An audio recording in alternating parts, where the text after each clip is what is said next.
Romanos capítulo 1, meus irmãos, nós estamos numa série aqui na nossa igreja que a gente está encerrando aqui hoje, com o tema revolução. E o que nós temos trabalhado durante todo esse mês de agosto é a revolução que Cristo veio iniciar. E a gente tem falado que Jesus é aquele que veio e começou uma coisa que parecia pequena, parecia que não ia dar em nada, parecia insignificante. É um homem normal, lá da Palestina, que ainda morreu como criminoso, parece que não vai dar nada. Mas o reino dos céus é como um grão de mostarda, que começa a crescer, e começa a crescer, e começa a crescer. E nós estamos aqui como fruto dessa revolução que Jesus iniciou lá atrás. Porque Cristo é o Cristo que continua ativo. Cristo é o Cristo que continua trabalhando, operando. E nós falamos que essa revolução começa com uma coisa muito simples, mas completamente transformadora, que é o perdão que vem dos céus. A revolução de Cristo começa com Ele perdoando pecadores. Isso começa a revolucionar a vida de quem foi perdoado. E começa a revolucionar o relacionamento dessas pessoas que foram perdoadas. E isso é transformador. Isso traz para nós, a gente tem falado sobre isso, uma responsabilidade de que, uma vez que o Senhor me alcançou com essa graça, Deus me chama para espalhar dessa graça. E nós temos conversado sobre isso durante todo esse mês de agosto. E hoje nós iremos encerrar a nossa série Revolução, falando sobre a mensagem revolucionária. Qual é essa mensagem? Porque a revolução operada por Cristo não é com base na força, não é com base na violência, mas é com base na proclamação de uma mensagem, que é uma mensagem completamente transformadora, impactante, revolucionária. A mensagem do Evangelho. E hoje, o que nós iremos fazer aqui por essa manhã é meditar de maneira simples o que é o Evangelho de Cristo. Qual é essa mensagem transformadora? Para aqueles que já conhecem essa mensagem de trás para frente, ouvir o Evangelho nunca é demais. Isso continua nos transformando. Talvez tenha alguém aqui que acha que sabe o que é o Evangelho, mas você vai perceber que você não sabe tanto assim não. E no fim, meus irmãos, todo o agir de Deus em nossas vidas é desenrolado a partir do poder do Evangelho. E é por isso que é sobre isso que a gente vai meditar aqui nessa manhã. E antes de nós lermos Romanos 1:16, eu quero começar fazendo uma pergunta para você, que é uma pergunta que todo mundo à nossa volta faz. A grande pergunta do mundo é: onde nós encontramos respostas definitivas para os dilemas da vida? Todo mundo vive dilemas. Todo mundo vive pensando em várias coisas à sua volta que você olha e fala assim: meu, isso daqui não era para ser assim. Onde que a gente pode encontrar respostas que de fato resolvem e trazem soluções definitivas para os dilemas da vida? Dilemas como do tipo: por que tem tanta coisa ruim à minha volta? Por que tanto mal? Por que tanta desgraça? Dilemas como: por que eu estou aqui? E depois que eu morrer eu vou para onde? O que acontece? Qual é o propósito de estar aqui? O que acontece depois da morte? Morreu, o que acontece? Como lidar com as minhas frustrações pessoais? São dilemas que as pessoas vivem. Eu vivo uma vida onde eu queria que ela fosse diferente. Eu tenho várias frustrações pessoais. Como eu lido com isso? Onde eu encontro ânimo para cumprir minhas obrigações? Esse é um outro dilema que as pessoas vivem. Olha, a vida. E vocês sabem disso. Depois que você cresce, para aqueles que são adolescentes aqui, deixa eu te falar uma coisa. Depois que você cresce e vira jovem, a vida deixa de ser sobre o que você quer fazer e passa a ser o que você deve fazer. É uma vida onde você vai cumprindo as suas obrigações. A pergunta é o seguinte: onde encontrar ânimo, alegria, para cumprir com as minhas obrigações do dia a dia? Eu poderia colocar vários outros dilemas aqui, vários outros dilemas. Mas normalmente, como que as pessoas lidam com os dilemas da vida? Com essas e outras questões. Normalmente, gente, as pessoas do nosso tempo lidam com isso, ou se entupindo de entretenimento, e focando nos seus projetos pessoais para nem pensar nisso. Como que as pessoas vivem? Eu não sei se você percebe isso, mas o nosso mundo é cada vez mais assim. Eu acordo, eu já pego o celular, já começo a ouvir alguma coisa. Eu tomo um café, assistindo alguma coisa. Eu vou trabalhar, eu estou ocupado com alguma coisa. Eu chego do trabalho, eu vou para academia, eu vou não sei o que. Eu não vou... Para o seguinte, ficar ocupado para nem pensar direito sobre a vida. A maioria das pessoas lidam com os seus dilemas dessa forma. Eles nem pensam nisso. E eles se entopem de várias atividades, e vários sonhos, para nem pensar nessas coisas. Ou aqueles que param para pensar nessas coisas, normalmente começam a enfrentar problemas emocionais e desânimo. Existe uma corrente filosófica que ficou conhecida na história como niilismo, onde você tem alguns filósofos que começaram a pensar seriamente sobre o propósito da vida, desprezando a existência de Deus. E sabe que conclusão que eles chegaram? A vida não tem sentido nenhum. E quantas pessoas no nosso tempo, ou elas estão se ocupando o tempo todo para nem pensar nos dilemas da vida, ou elas estão com problemas emocionais porque elas pensam demais nos problemas da vida. A pergunta é, o que nós podemos oferecer para esse mundo? Infelizmente, boa parte das vezes a gente acha que o que vai resolver o problema desse mundo são outras questões que não resolvem. Por exemplo, a gente acha que o que o mundo precisa mais é de mais dinheiro e de mais oportunidade. Quando todo mundo tiver dinheiro, quando todo mundo tiver oportunidade para crescer na vida, todo mundo vai ser feliz. Mentira! Você vai nos países ricos que tem por aí, a galera é feliz? Não é, vai no país que não tem desemprego, que todo mundo tem uma classe social boa. As pessoas são felizes? Não. O nível de suicídio, às vezes, nesses países é até maior do que nos países mais pobres. Às vezes a gente pensa que é o seguinte, não, se as pessoas tiverem bons amigos, se relacionarem profundamente, se você oferecer um abraço, um carinho e etc. Gente, isso é bom, mas resolve o problema? Se oferecer carinho, amor, abraço, resolve eu perdi a minha mãe? Resolve eu estou com câncer? Resolve? Não resolve. Ou talvez, o que a gente acha que vai resolver o problema das pessoas é eu encontrar o amor da minha vida. O meu amor platônico. E aí a gente, para ajudar as pessoas, a gente dá uma de cupido, né? Para juntar a galera, achando... Ter um bom casamento é bom? É bom. Mas resolve os problemas? Quantas pessoas aí são muito bem casadas, têm família muito boa e vivem em crise? Palavras de ânimos? Você vai conseguir, você vai vencer. E tem muita igreja, inclusive, que a pregação deles é palavra de ânimo. Você vai vencer, você vai conseguir, Deus vai te dar vitória. Tudo vazio. Porque a pessoa continua tendo doença, continua tendo problema, continua tendo tudo. Resolve? Não resolve. Você oferecer princípios e valores, uma lista de regras, se você seguir isso daqui, tudo vai dar certo na sua vida? Não resolve. Porque você pode seguir a lista que você quiser, não vai dar tudo certo na sua vida. Sabe o que é triste, gente? É que muitas vezes a gente quer ajudar as pessoas. E às vezes a gente usa esses remédios até para tratar as nossas crises. E não chega a lugar nenhum. E a grande pergunta é, tem alguma coisa que realmente resolve? Tem alguma coisa que realmente traz algo definitivo? E a minha palavra aqui hoje é, sim, existe. E sabe o que é essa mensagem transformadora? É a mensagem do Evangelho. E aí eu quero ler com você Romanos 1, 16 e 17, que diz o seguinte: pois eu não me envergonho do Evangelho, porque é o poder de Deus para a salvação de todo aquele que crê. Primeiro do judeu e também do grego. Porque a justiça de Deus se revela no Evangelho. De fé em fé, como está escrito, o justo viverá pela fé. E é interessante porque esse texto vai falar que o Evangelho é o poder de Deus. Se você pegar, esse texto aqui foi escrito na língua grega, e se você pegar a palavrinha lá no original para poder, é a palavra dinamis, da onde vem a nossa palavra dinamite. Traz a ideia de uma coisa poderosa, implacável, explosiva. Olha o que ele está dizendo, existe algo que é um poder implacável que vem de Deus, que é uma dinamite poderosa e revolucionária, que resolve. É o Evangelho de Cristo. Porque esse Evangelho, que é o poder de Deus, ele traz salvação. Salvação, traz a ideia de, ele resgata, ele preserva, ele traz esperança, ele resolve os problemas de fato. Olha o que o texto está dizendo. Existe um poder de Deus que salva, que liberta, que resgata as pessoas, que faz com que uma pessoa no leito de morte não fique desesperada, mas tenha esperança. Que faz com que uma pessoa que enfrente problemas a vida inteira, ela encontre paz em meio às dificuldades. Existe algo. É o Evangelho de Cristo. E ele vai dizer o seguinte, esse Evangelho, que é o Evangelho da salvação, ele está disponível a todo aquele que crê. E ele vai falar que primeiro é para o judeu, e é interessante ele falar primeiro para o judeu, depois para o grego. Sabe por quê? Porque o judeu, naquela época, era assim, se você quiser conhecer uma pessoa religiosa, que tem um comportamento moral assim exemplar, uma pessoa que anda certinho, isso era um judeu. E ele está dizendo o seguinte, não adianta, andar certinho não salva ninguém. Andar certinho não resolve o problema de ninguém. Não estou falando que a gente não tem que andar certinho. Mas o ponto é, se você acha que você vai conquistar alguma coisa por meio do seu esforço, você também precisa de salvação. E o Evangelho é para essa pessoa que também é religiosa, que também tem uma vida certinha, mas ela também precisa de salvação. Mas não é só para o judeu, é também para o grego. Sabe quem que era o grego naquela época, gente? Era pessoas céticas, que não acreditavam em nada, era pessoa que tinha um monte de deuses, que tinha uma vida completamente imoral. E isso aqui é bonito, sabe por quê?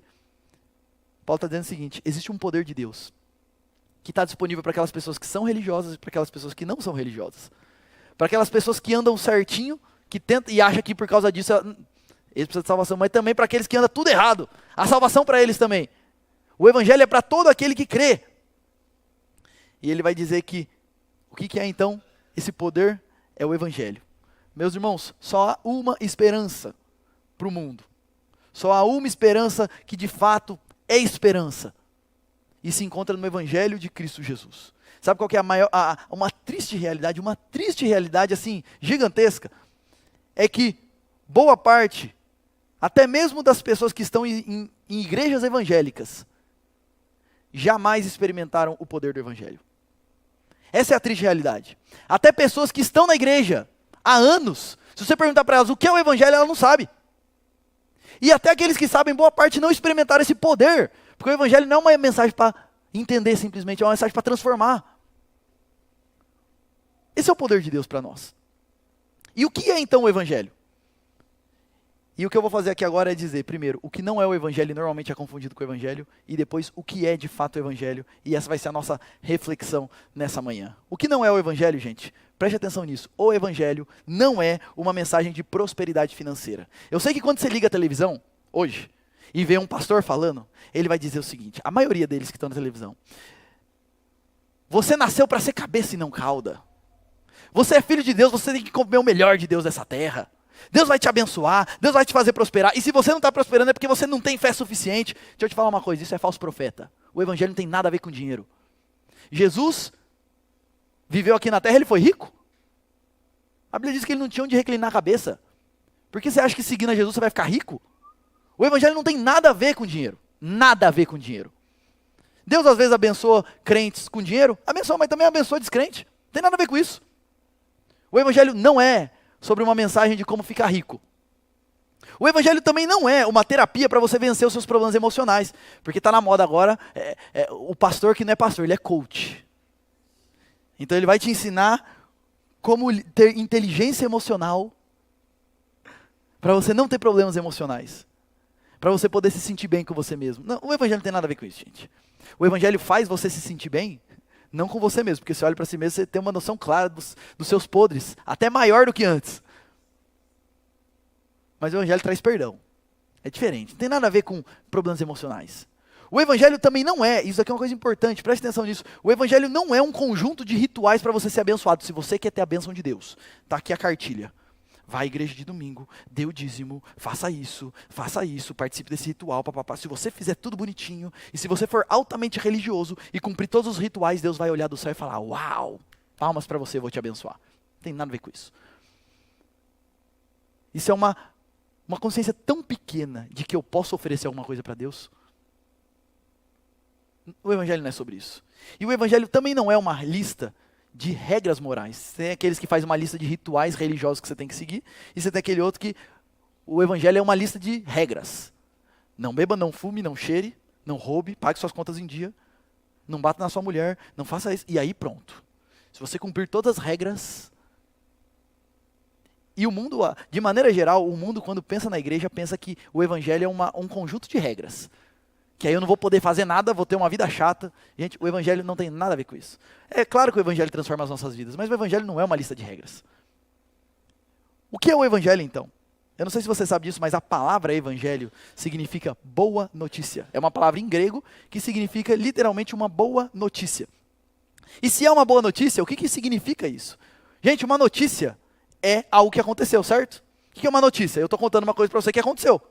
Isso é uma notícia. Então o Evangelho não é sobre coisa que a gente tem que fazer ou não. Não é sobre uma lista de regras e rituais que a gente tem que seguir ou não. É sobre uma coisa que aconteceu. É uma mensagem sobre algo que aconteceu no passado. Só que é uma boa notícia. Porque é o seguinte, embora tenha acontecido lá no passado, isso é transformador e relevante para hoje. Isso é o Evangelho. É o relato sobre algo que aconteceu no passado, mas é poderoso, transformador e completamente relevante para a minha vida hoje. Essa é a mensagem do Evangelho. E o que é essa notícia que aconteceu no passado? O Evangelho, gente, é a mensagem do que Deus fez por meio de Cristo, para resgatar a humanidade e restaurar o nosso relacionamento com Ele. O que Deus fez em Cristo para nos reconectar com Deus, para que nós experimentemos o poder de Deus nas nossas vidas. O Evangelho não é sobre algo que a gente faz, é sobre algo que foi feito por nós. Não é sobre o que eu me esforço para fazer, é sobre como Deus foi gracioso e fez por mim, apesar de eu ser o miserável que eu sou. Essa é a mensagem do Evangelho. E para resumir o Evangelho, e é isso que eu vou fazer daqui para frente, eu quero resumir nesses 4 símbolos para você guardar e levar para casa isso daqui. A gente pode resumir toda a mensagem do Evangelho, que na verdade é a história da humanidade, em 4 pontos. Criação, queda, redenção e consumação. Guarda essas palavras, eu vou repetindo elas. Mas o Evangelho tem esses 4 pontos que explicam a realidade humana e traz esperança de fato para as nossas vidas. O Evangelho começa falando o seguinte: da onde a gente veio? Por que você está aqui? O que você está fazendo nessa terra? Nós viemos de Deus. O Evangelho começa com essa mensagem de Deus é o Criador do mundo. Existe um Deus que é perfeito, que é poderoso, que é amoroso, que é pessoal e que Ele é 3 em 1. Difícil de entender, mas é o que a Bíblia apresenta. E esse Deus, Ele decidiu criar tudo intencionalmente. E gente, isso daqui faz diferença na nossa vida. Já parou para pensar nisso? Você não está aqui simplesmente porque o nada explodiu e de repente você foi evoluindo a isso e apareceu agora. Você também não está aqui porque sua mãe e seu pai quiseram ter você. Ou talvez você esteja aqui e sua mãe e seu pai não quiseram ter você. Não! Existe um Deus que governa sobre esse mundo, que criou esse mundo e que inclusive criou a sua vida. Você está aqui porque Deus intencionalmente resolveu criar a realidade e te colocar nesse mundo. A sua origem é o Senhor, é o próprio Deus. E é importante enfatizar que Deus não criou os seres humanos porque Deus estava carente. E aí ele precisava de alguém para acompanhar. Não, porque, lembra que ele é 3 em 1? Ele tinha outras pessoas que conviviam com ele desde sempre. O Pai, o Filho e o Espírito Santo estão lá, desde sempre em amor. Ele resolve criar a humanidade para compartilhar do seu amor, para compartilhar da sua alegria, à medida que a humanidade se relaciona com o próprio Deus e se relaciona com as pessoas. Deus foi quem criou esse mundo. E Deus nos criou intencionalmente para que nós nos relacionemos com Ele, encontremos amor e alegria nele, e a partir do nosso relacionamento com Ele, nós sirvamos uns aos outros. Esse é o propósito de Deus com a criação de todas as coisas. E Deus, quando Ele criou esse mundo era perfeito, esse mundo era bom. Não existia doença, não existia envelhecimento, não existia morte, não existia coronavírus, não existia nada de ruim. Não existia problema de marido e mulher, não existia problema com os filhos. Esse mundo foi criado por Deus e foi criado muito bom. Deus é o Criador do mundo. E Deus projetou esse mundo para ser perfeito. Isso daqui é uma coisa importante, porque é muito comum a gente olhar e falar o seguinte: nossa, mas por que tem tanta coisa ruim nesse mundo? Como é que Deus permite isso? E é bom a gente lembrar disso. Deus não criou o mundo desse jeito. Nós vivemos em um mundo pós-rebeldia do homem. Quando Deus criou, era tudo muito bom. E aqui só um parênteses importante para fazer, porque talvez você esteja aqui e você pensa assim: olha, Júlio, criacionismo, século 21, eu sou muito apegado à ciência para crer nessas coisas. Deixa eu explicar uma coisa para você. Crer que Deus criou o mundo é uma questão de fé? Sim, certo? Eu creio que existe um Deus que criou esse mundo. É uma questão de fé. Mas uma outra pergunta. Big Bang, evolução, também não é uma questão de fé? A ciência explica como que o nada explode e gera alguma coisa? Não, não explica. Por isso que chama teoria da evolução. Porque é só uma ideia que alguém teve. Isso nunca foi comprovado em laboratório, porque não tem como. E como todo mundo despreza a existência de Deus, eles têm que arrumar alguma explicação para a coisa e colocar isso no lugar. Mas o meu ponto é dizer o seguinte: criacionismo é questão de fé, mas isso daí não é ciência, é fé também. Eu creio que existe um Deus perfeito, poderoso, que criou tudo o que existe. Um ateu acredita que não existia nada, e esse nada explodiu e gerou alguma coisa. Quem que tem mais fé?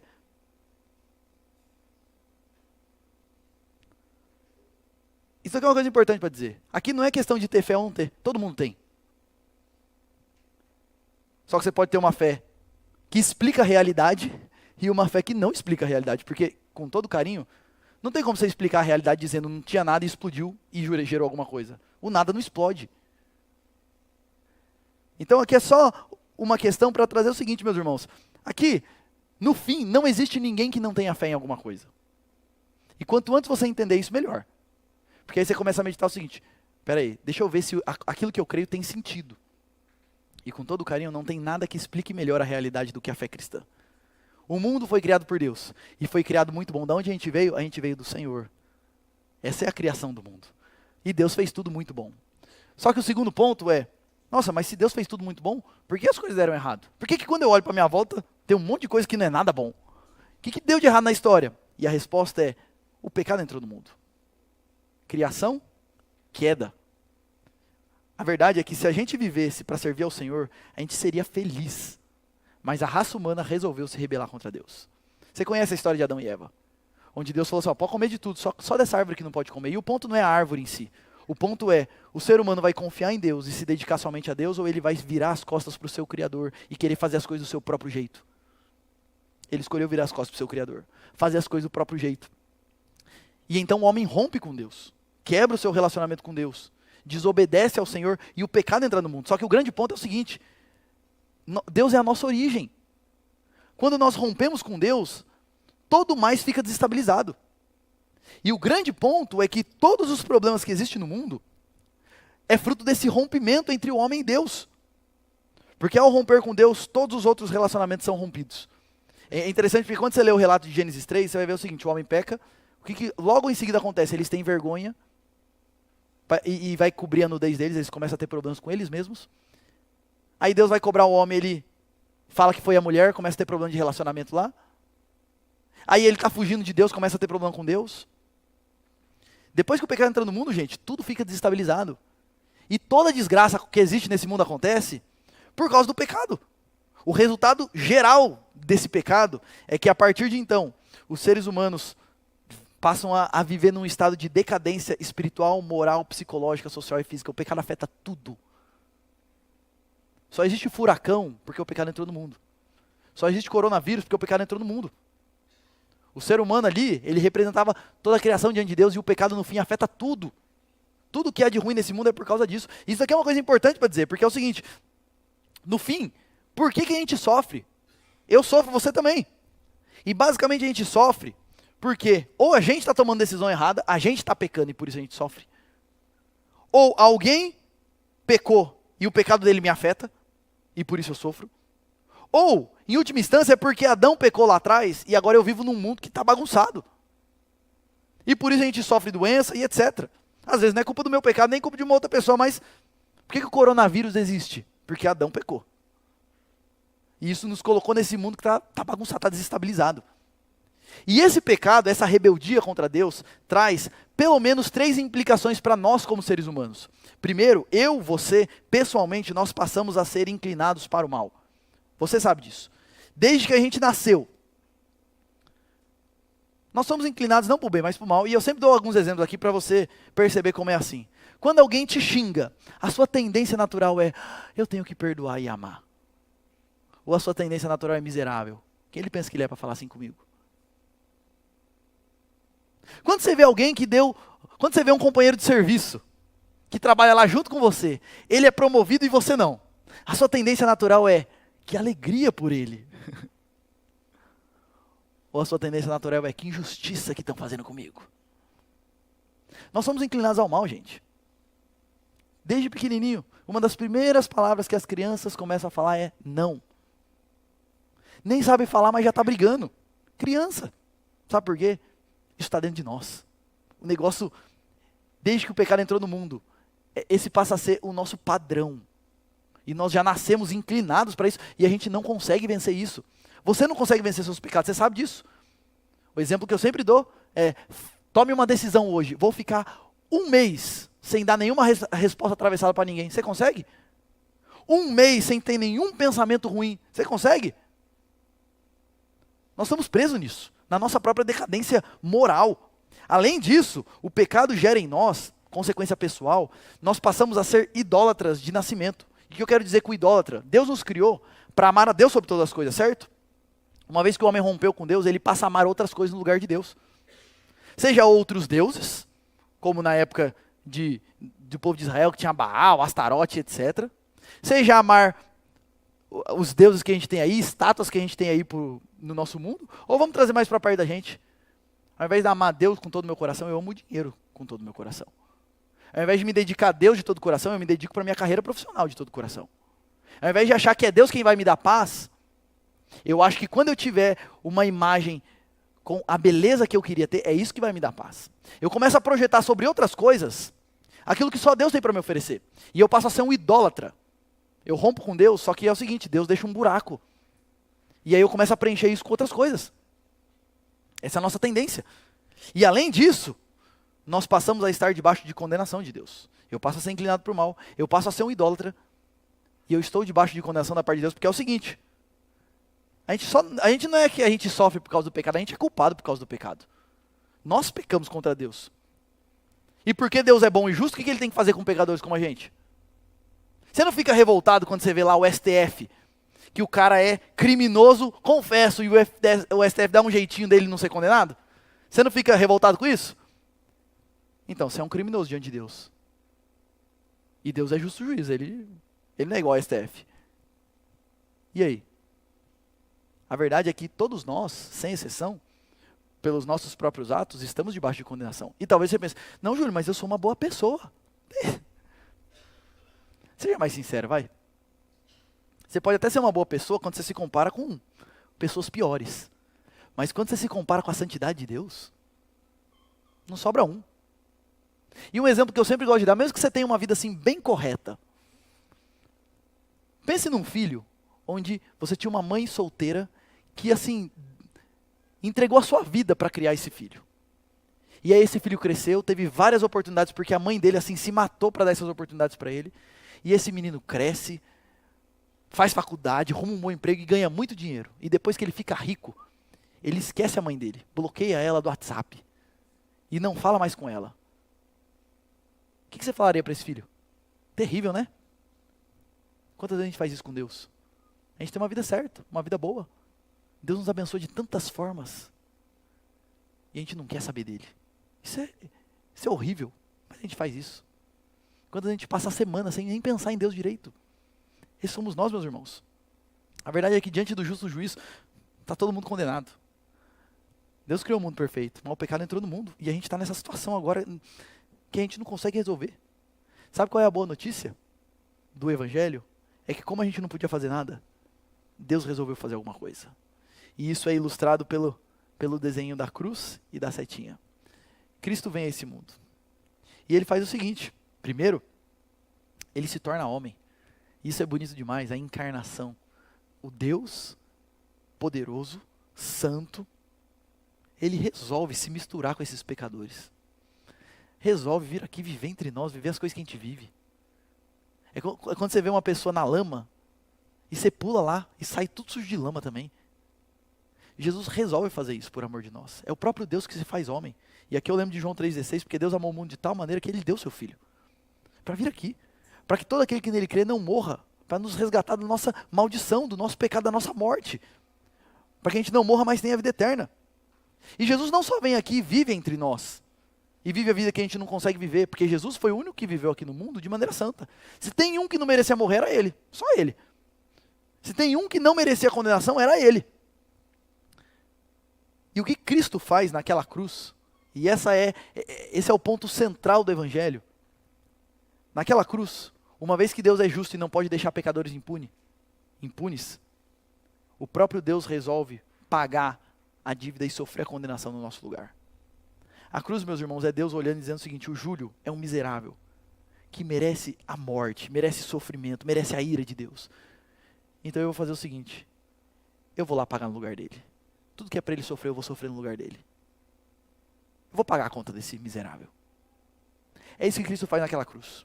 E por isso que é a substituição. O Deus que nos ama e toma o nosso lugar. E é por isso que a gente fala que Jesus morreu pelos nossos pecados. E aqui eu lembro de 1 Pedro 3,18, olha o que o texto diz. Deus tornou pecado por nós aquele que não tinha pecado, para que nele nos tornássemos justiça de Deus. Deus pegou ele e fez dele, tratou ele como um pecador, para que a gente possa ser justo diante do Senhor. Esse é o nosso Cristo. Isso é amor, meus irmãos. Ele podia ter ficado lá e falado, quer saber de uma coisa? Eles que se enfiaram nessa situação, eles que morram. Mas o Senhor nos amou. Ele foi compassivo. E ele entrou aqui na história. E ele enfrentou tudo que a gente enfrenta. Com uma diferença. Ele venceu.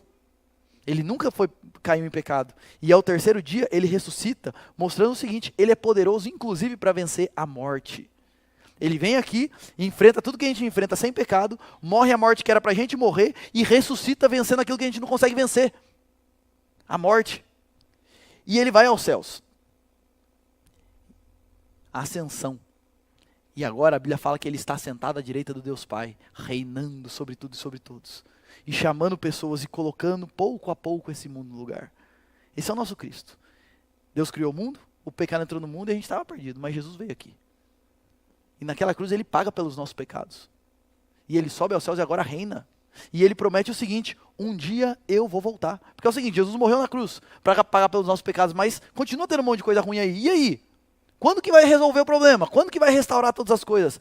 E a resposta é: Jesus prometeu que um dia ele volta para consumar a obra dele, para restaurar o mundo dele, para restaurar aqueles que são dele de maneira plena. Na primeira vez que Jesus veio, ele veio em fraqueza e para morrer.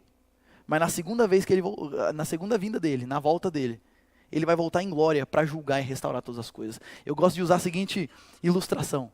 Sabe quando aquele que é dono de uma casa e a galera está invadindo a casa dele e ele chega metendo o pé na porta e botando todo mundo para fora? Jesus volta um dia para esse mundo, metendo o pé na porta e botando ordem na coisa. E a Bíblia diz que ele vai julgar a todos. E naquele dia só tem duas opções: ou eu estou em Cristo e vou ser absolvido porque Cristo já pagou a minha conta, ou eu vou ser condenado eternamente. E ele vai restaurar esse mundo. Sabe a perfeição inicial lá? Ela vai voltar.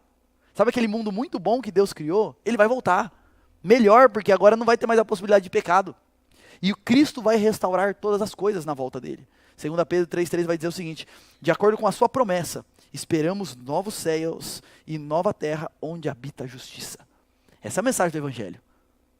O nosso Deus não é um Deus fraco, é um Deus poderoso que vai restaurar todas as coisas. O Evangelho, meus irmãos, é essa mensagem linda de que Deus criou tudo. Por causa do pecado, tudo foi danificado. Mas Deus amou o mundo, ao invés de abandonar o mundo na sua miséria, Ele entrou na história em Cristo. E naquela cruz Ele pagou pelos nossos pecados. Ele foi aos céus e Ele prometeu que um dia Ele volta para colocar a ordem nesse mundo. E olha o que, agora a gente volta lá no texto que a gente leu lá no começo. Olha o que a palavra de Deus diz: eu não me envergonho do Evangelho, que é o poder de Deus para a salvação de quem? De todo aquele que crê. Sabe qual é o chamado do Senhor para você diante dessa mensagem? É que você creia e se renda a esse Cristo. É que você deposite toda a sua fé, todo o seu coração nesse Jesus. Ele vai dizer, primeiro do judeu, depois do grego: porque a justiça de Deus se revela no Evangelho, de fé em fé, como está escrito, o justo viverá pela fé. Percebe que a grande ênfase que a palavra de Deus traz o tempo todo é: creia.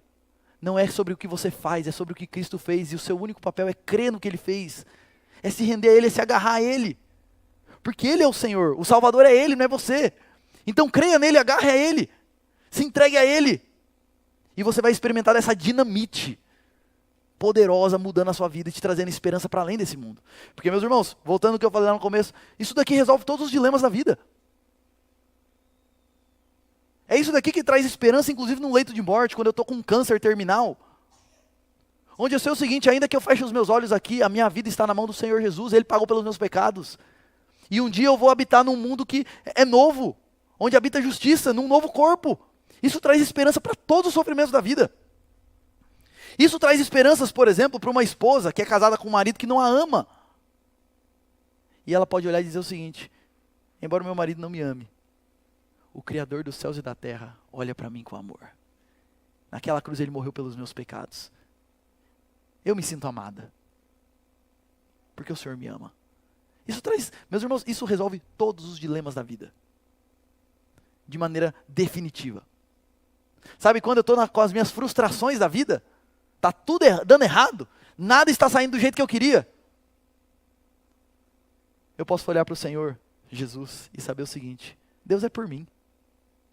É muito comum pessoas, inclusive algumas igrejas por aí, vão pregar o seguinte: se está acontecendo coisa ruim na sua vida é porque você está em pecado. Você está fazendo coisa errada. Então você tem que, e é sempre a ênfase no que você tem que fazer. Meus irmãos, é libertador quando eu me coloco diante do Senhor sabendo o seguinte: em Cristo Deus não é contra mim, Deus é por mim. E Ele é o Deus que não prometeu que eu vou viver uma vida boa, sem problemas. Ele é o Deus que disse: vocês vão ter aflições no mundo. Só que eu posso ter a convicção, mesmo em meio às diversas aflições da vida, que esse Deus me ama, que esse Deus está cuidando da minha vida, que nada foge do controle dEle, e se Ele permite isso, de alguma forma Ele tem bons planos, até com as desgraças. Meus queridos, o Evangelho traz respostas para qualquer dilema que você viver na sua vida. E é só o Evangelho que traz respostas de fato definitivas. É só com o Evangelho que a gente pode pensar na vida sem entrar em depressão. Porque, de fato, é o poder de Deus para a salvação de todo aquele que crê.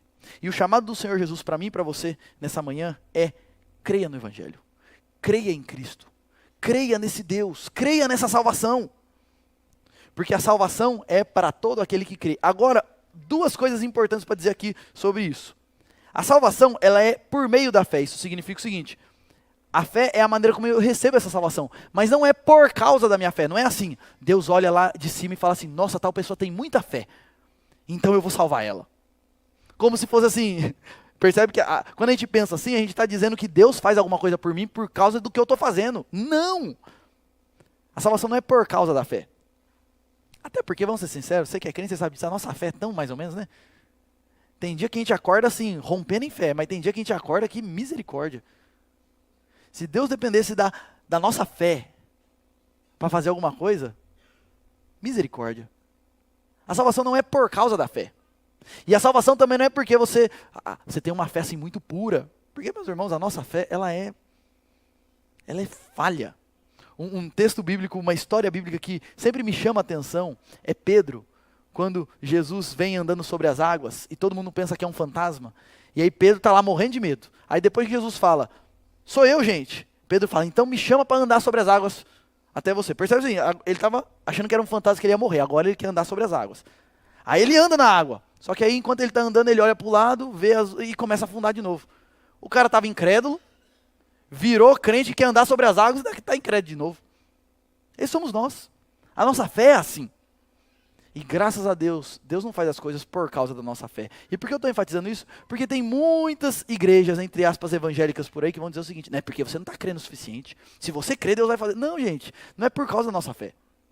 Porque se dependesse disso, ninguém tinha nada de Deus. Nós recebemos de graça, não é por nada que eu faço. É de graça. E a fé é só a maneira como eu me aproprio disso. Eu creio, Senhor. Eu creio. Eu descanso. Eu confio. Obrigado, Senhor. Fé de verdade, gente, é você olhar para Cristo, olhar para tudo que Ele fez, se render a Ele e descansar nele. E isso envolve não só o nosso intelecto, no sentido seguinte: eu entendo essa mensagem, mas isso envolve tudo que a gente é. Envolve as minhas emoções, porque à medida que eu creio de fato nisso, isso começa a mexer comigo. Isso começa a trazer alegria para o meu coração, isso mexe comigo. E envolve a minha vontade também, porque é o seguinte: a transformação de vida que acontece, meus queridos, para quem creu em Cristo de verdade, ela acontece, sabe por quê? Porque eu olho para o Jesus que me salvou e falo assim: eu quero servir esse Jesus. Eu amo Ele, Ele me amou primeiro, eu quero amá-lo também. Não é para receber nada, é porque eu já recebi. Isso vai gerando mudança na minha vontade, nos meus desejos, nas minhas prioridades. Eu já estou salvo, isso daí não muda a minha salvação. Só que isso começa a me transformar, porque à medida que eu medito no amor do Senhor por mim, isso vai me constrangendo a me dedicar mais para Ele. E a verdade é que esse evangelho transforma o meu passado, o meu presente e o meu futuro. O meu passado, porque eu posso olhar para os meus pecados do passado sem fugir deles. Dizendo o seguinte: fiz mesmo, errei mesmo. Não sou santo mesmo, pelo contrário, não sou flor que se cheire. Mas eu sou perdoado em Cristo. Isso coloca o nosso passado no lugar dele. Isso nos ajuda, isso muda o nosso presente, porque é o seguinte: agora eu vivo uma vida para servir esse Jesus. Isso começa a mudar o meu dia a dia. As minhas prioridades, a direção da minha vida começa a mudar.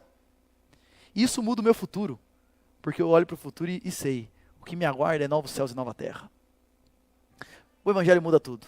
É a dinamite, o poder de Deus para a salvação de todo aquele que crê. E eu quero encerrar essa minha reflexão fazendo algumas aplicações aqui para todos vocês que estão aqui. Primeiro, para você que está aqui e é uma pessoa religiosa, seja evangélica ou seja de qualquer outra religião.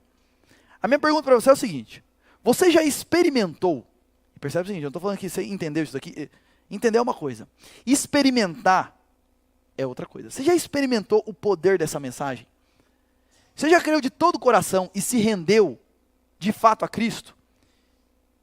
E aqui uma coisa importante perguntar é o seguinte: você crê somente em Cristo? Ou a sua fé é assim: não, eu creio em Jesus, mas além de Jesus eu creio nisso, eu creio nisso, eu creio nisso, eu creio nisso. O evangelho é a mensagem que é assim, é só Jesus, é só Ele, não tem outro. É exclusivo. Só Ele é Salvador. E por que isso daqui é importante? Porque se eu coloco outras coisas junto com Jesus, eu estou pervertendo o evangelho, porque é como se eu estivesse dizendo o seguinte: Jesus é bom, mas não é suficiente não, Ele sozinho não dá conta não. Precisa de uma ajudinha aí de algumas coisas. A pergunta é: você crê só em Cristo? Ou você coloca a sua fé em Cristo em rituais. Porque é muito comum isso. A gente ter gente, se eu for lá, fizer isso, Deus vai me abençoar. Quando eu estou fazendo isso, o que eu estou fazendo? Eu estou colocando a minha fé no ritual. Se eu fizer esse ritual, vai dar certo. A minha fé não está em Jesus. A minha fé está no ritual. Estou pervertendo o evangelho. Ou você crê que, se você se esforçar bastante e seguir toda a listinha de regras que você estabeleceu, aí Deus vai te abençoar. Porque você está fazendo tudo certinho. Quando você faz isso, você não está crendo em Cristo, você está crendo em si mesmo. Você está crendo o seguinte: se eu me esforçar pela força do meu braço, eu vou conseguir.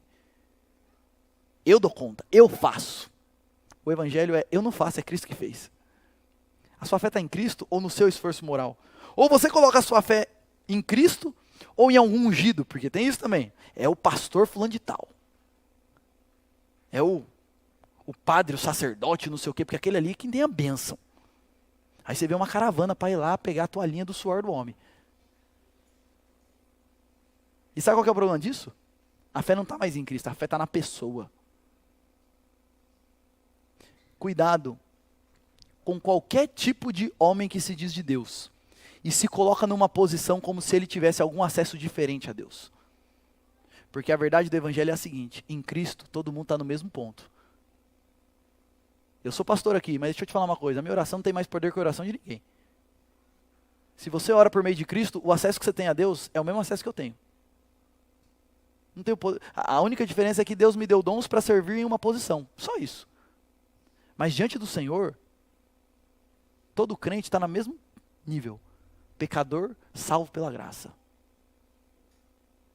A sua fé está só em Cristo. Em Cristo e mais nada.